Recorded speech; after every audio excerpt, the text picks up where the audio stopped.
So let's think about energy, travel time, and idle time. It's quite interesting that COVID's taught us to use Teams and Zoom, and that's had a massive impact on our business and on others. My own mileage has dropped from 35,000 a year to 20 to 22,000, just because we've been through a digital journey.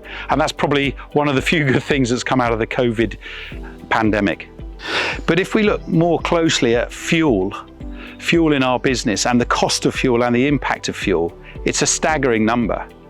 We buy about 1.5 million litres of diesel, HVO or gas oil per annum. Every litre we burn puts 2.25 kilograms of carbon into the air. That's a staggering number. So we need to look really carefully about how and when we use diesel and when we run our engines and when we don't. Idle time is an enormous cost. I'm going to share with you a couple of statistics that show how horrific idle time is across the industry, and it isn't just land and water. The first one is a machine that's been on hire to a railway project near us.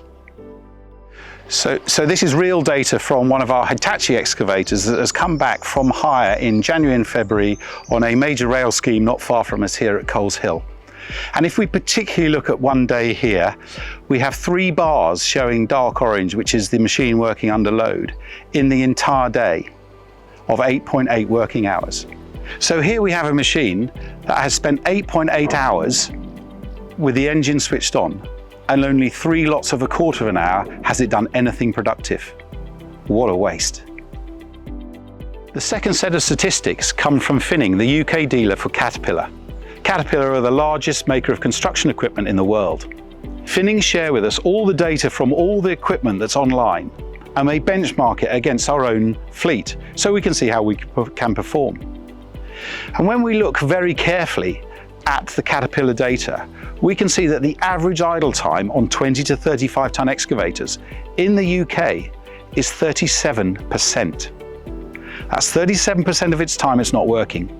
37% of the time the engine is on and it's burning fuel and putting carbon into the air. Our benchmark is down in the 20 to 23%, and that's because 50% of our fleet has auto switch off after 5 minutes of idle. And every new machine we buy has auto switch off on it.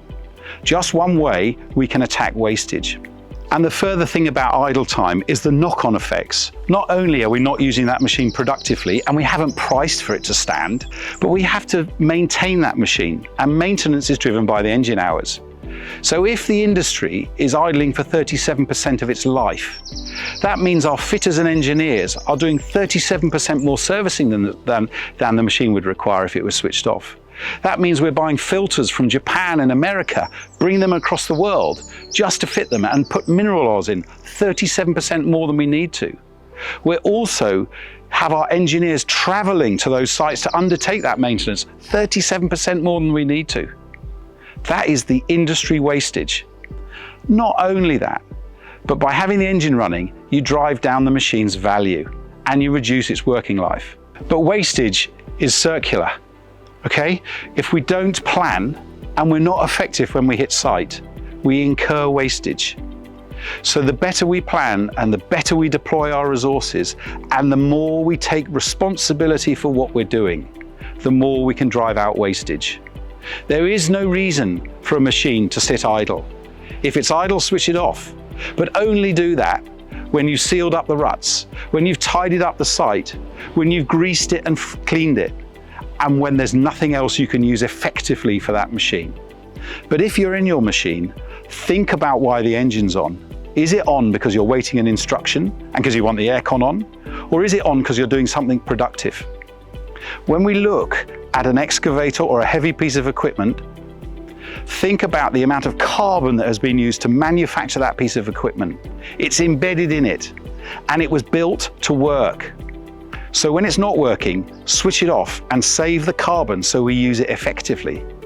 37% is too much wastage. It's a phenomenal amount of wastage. Just switch it off when you're not using it.